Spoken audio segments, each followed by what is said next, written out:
अस्सलामुअलैकुम। दोस्तों, ओमान की सुप्रीम कमेटी का आज इजलास जारी है। इस इजलास में डॉक्टर सैफ अल इबरी साहब, जो कि सुप्रीम कमेटी के मेंबर भी हैं, उनका कहना है कि जो भी लोग बैरून मुल्क से ओमान वापस आएंगे, उन लोगों को 14 दिन के करंटीन में लाजमी जाना होगा, चाहे उन लोगों का कोरोना का टेस्ट मनफी भी आएगा।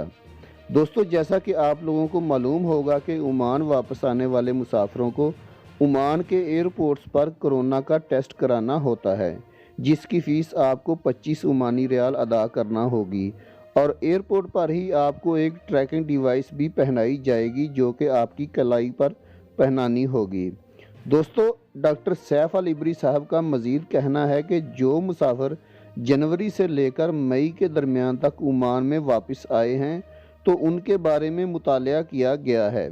इस मुताले के दौरान ये बात सामने आई है कि उनमें इन्फेक्शन के बाद दूसरे और 7वें दिन के दरमियान कोरोना वायरस की अलामत ज़ाहिर हुई हैं।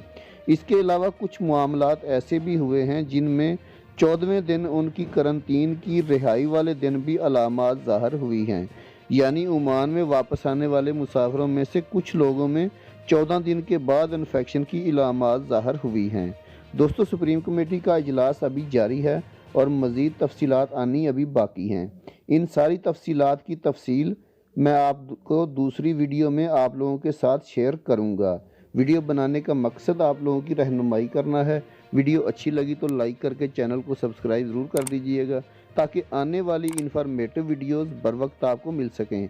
अल्लाह हाफिज़।